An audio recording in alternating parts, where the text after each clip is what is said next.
Solo Leveling, o anime de maior sucesso na atualidade, na verdade, vem de uma plagiadora e a maior copiadora das últimas décadas. E antes que você me odeie depois da vinheta, eu explico tudo, mas isso é bom. Isso acabou sendo muito bom.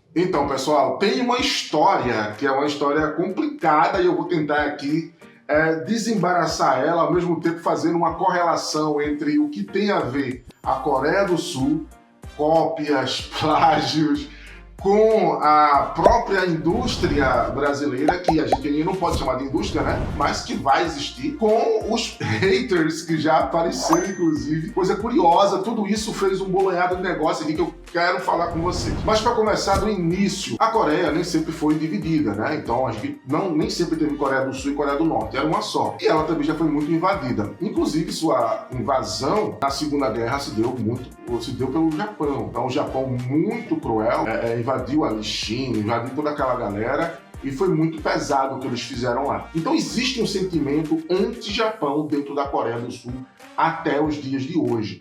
E esse sentimento, ele está inclusive dentro das histórias. E se você viu Solo Leveling, se você leu o Manhwa, que é a história em quadrinhos, você vai ver lá, o Webtoon, né? Se você vai ver lá que o seguinte, existem ali os maus, os inimigos, eles são retratados ali dentro do Manhwa como japoneses. E veja que quem faz o anime do Solo Leveling é um estúdio japonês, que é um dos estúdios da Sony, inclusive. E aí, dentro do Japão, isso gerou muita treta, porque eles reconhecem a obra com um espírito anti-Japão. E ela realmente é assim, ela realmente tem esse espírito lá. Mas isso não é de hoje.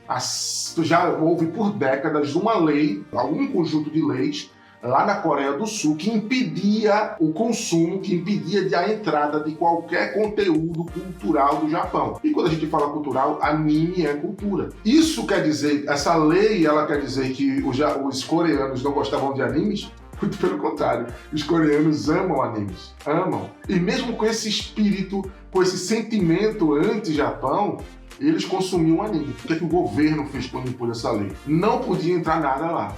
E é aí que entra a história do plágio, é aí que entra a história da cópia. Na cara de pau, eles faziam isso. Os estúdios, eles replicavam. Eu não tô falando aqui, galera, de se inspiravam em obras japonesas e traziam pra cá e faziam obras... Não tô falando disso. Eu tô falando de cópia, eu tô falando até de plágio. Eu tô falando deles levarem Sailor Moon pra Coreia e colocarem créditos e tudo lá de gente que, sabe, que nunca fez aquilo, só para tirar os nomes japoneses, a referência japonesa. Então a galera consumia Sailor Moon pensando que era algo feito na Coreia do Sul. Vejam vocês que loucura.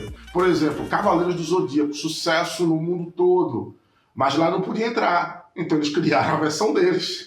Dragon Ball fizeram muito sucesso e criaram uma versão ali, uma história, mas quando você vê os traços e tudo, você vai ver que é Dragon Ball, sabe? Você vai ver que é uma inspiração total lá. Nesse caso, a história ela é toda inspirada mesmo. Mas é como eu falei pra vocês, tinha todo nível de coisa ali acontecendo.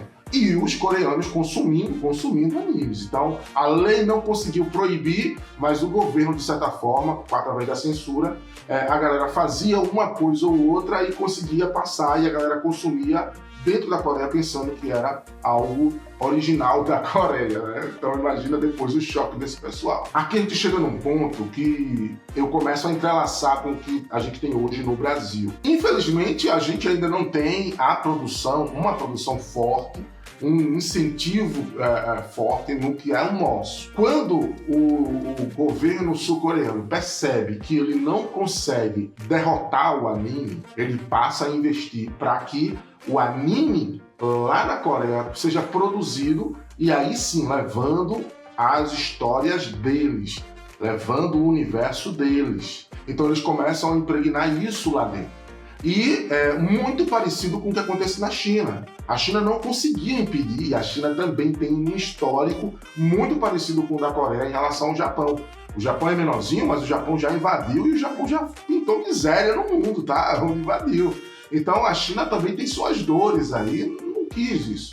Então ela investiu pesado também para que trouxesse, treinasse dentro da China animadores e mais animadores, para que eles produzam lá dentro animes com os valores culturais e históricos da China. E quando eu falo isso, eu digo para vocês entenderem a importância do que a gente gosta. Você provavelmente conhece lugares do Japão que você viu através de anime. Você provavelmente conhece comidas que você viu através de animes, moda que você viu através de animes.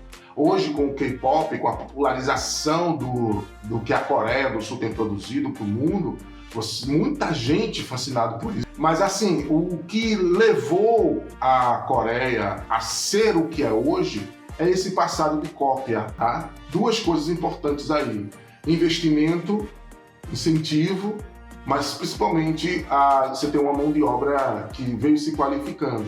Esse princípio eu quero que vocês tomem da forma mais simples possível, vou dizer a vocês aqui. Pensem em vocês quando estavam começando a desenhar.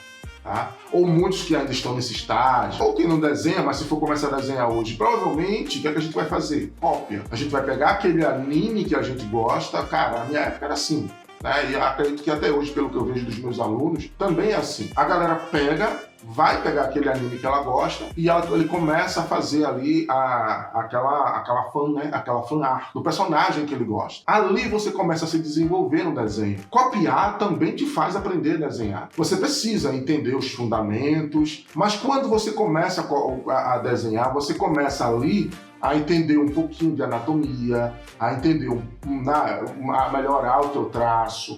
Você começa a entender um pouquinho das técnicas de acabamento, né? Mesmo que seja com a caneta Bic preta fazendo aquele contorno. Esse é um começo que você faz copiando, que te leva dali em diante a desenvolver. Vamos pegar a indústria coreana, os estúdios coreanos de animação, e vamos entender isso. Eles pegavam anime feito com uma forma muito sofisticada e eles começavam ali a copiar, a mudar uma coisa ou outra e inserindo isso. Então, claro que isso veio fazendo uma mão de obra na Coreia. Na década de 90, a principal mão de obra fora dos Estados Unidos para a Disney eram os coreanos. Uma coisa que nasce com um despropósito até, né? Ela vai pegando esses ares. Década de 90, eles já começam a produzir uma coisinha ou outra para dentro de casa. Ali naquela época ainda não valia tanto a pena ser animador para a Coreia, animador mesmo sendo coreano.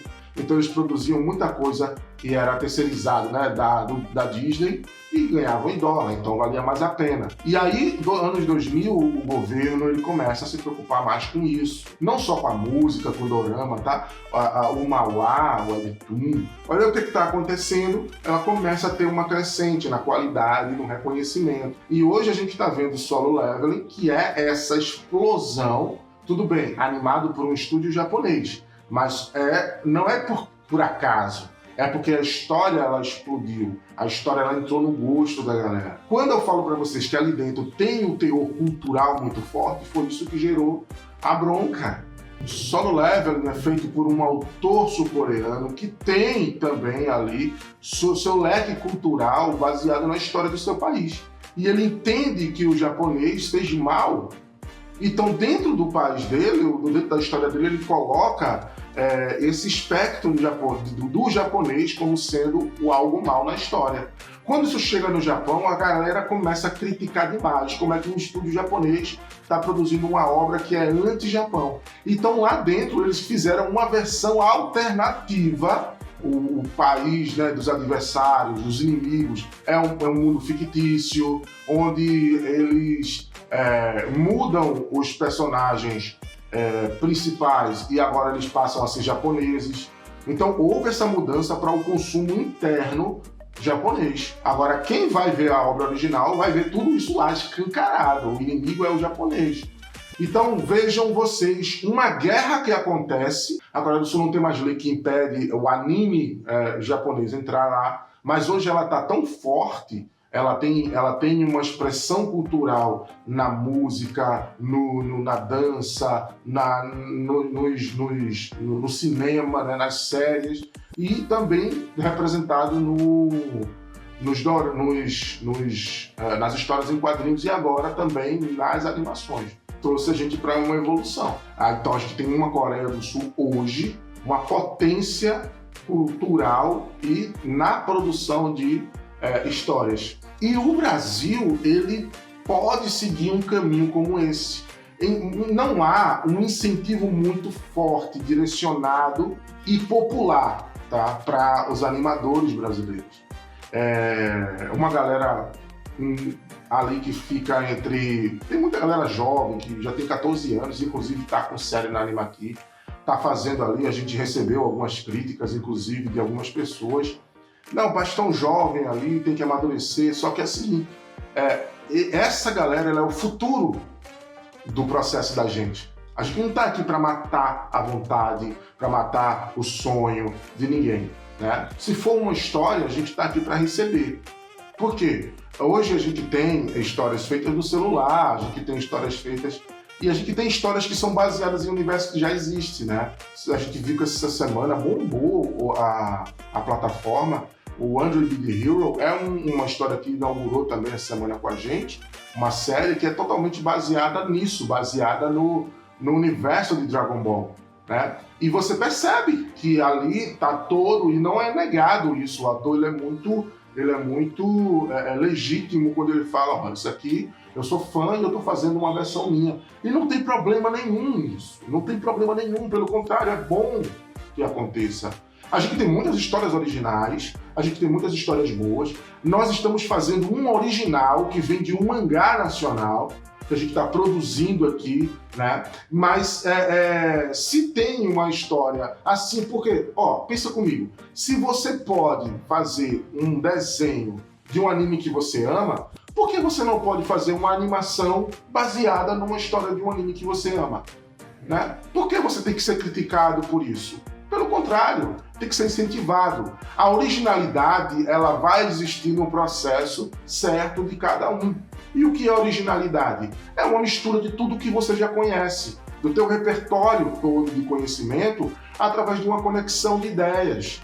Então, você pode buscar a obra que você já achar mais original. Ela vai ter um complexo ali de coisas. Quando eu vi Solo Leveling, sinceramente, cara, eu vi um monte de coisas ali. Porque tá baseado em RPG, naquela história de ter aquelas telas que abrem e o cara tem que cumprir missões, bem RPG. Mas, né, eu vi o Hakusho, porque tem a história dos espíritos, né, dos monstros que vivem em um outro mundo e agora estão vindo para cá, e ele tem que ser um dos caras que está caçando isso. Ah, beleza, em Solo Leveling ele é caçador, em Yu Hakusho ele é um detetive espiritual, mas que tem a mesma função, fazem a mesma coisa, totalmente baseado. E há quanto tempo o Yu Hakusho existe? A gente vê tanta coisa lá, aquela coisa das classificações, tá? Dos caçadores. Ah, cara, se você olhar classificações dos heróis em One Punch Man, sabe, o cara pegou muita coisa, consumiu muita coisa, e misturou tudo e fez a história dele. E a história que está acontecendo, que está aí, hypado. Então, eu poderia dizer que é uma cópia? Porra, mas é uma mistura de um monte de coisas, entende? Então, cara, você tem que olhar para as coisas assim e pensar que tem muita gente que critica o que está acontecendo com alguns animadores nacionais, paga pau para o que está acontecendo fora, cara, e eles consomem da mesma fonte que você, bebem da mesma fonte que você e estão fazendo ali cópias, sabe?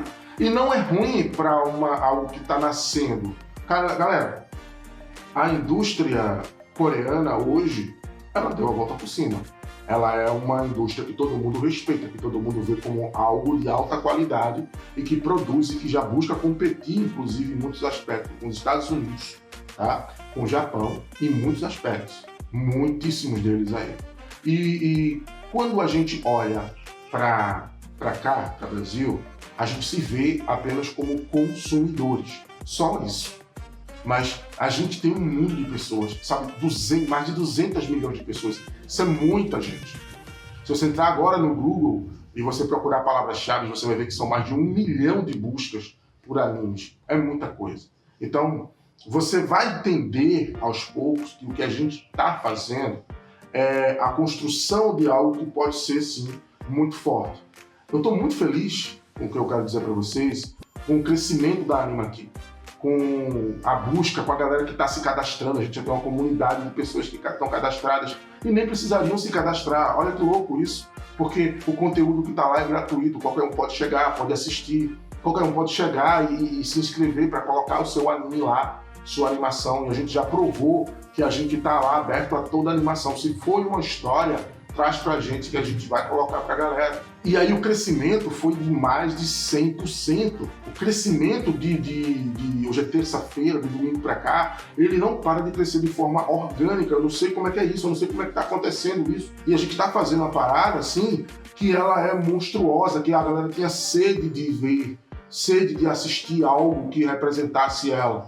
Tudo isso é cultura, tudo isso representa a gente. E que vontade gostosa, que coisa boa, né? Da gente se ver também nos animes. A gente vê todo mundo, cara. Vamos nos ver também. E vamos potencializar isso, tá? Então, muito obrigado a todos vocês que estão fazendo a Anima Aqui ser o que é, que está fazendo ela crescer. Muito obrigado a todos vocês que estão fazendo essa coisa acontecer, que ela é muito simbólica, ela é muito representativa. Ela vai fazer um sentido muito grande pra gente já, tá? Porque a gente vai fazer a partir daqui a qualidade da animação brasileira aumentar. A partir daqui, a gente vai ser a referência para todo mundo que quiser ver alguma coisa. Cara, mas tem alguma coisa do Brasil de anime? Velho, você vai na Anima Aqui. Anima Aqui. Né? Vai lá, velho. Você vai ver muita coisa lá. Que você vai gostar, que você não vai gostar, mas que você vai ter muita coisa lá. Você não vai entrar na Crunchyroll e vai gostar de tudo. Você não vai entrar na Netflix e vai gostar de tudo. É natural.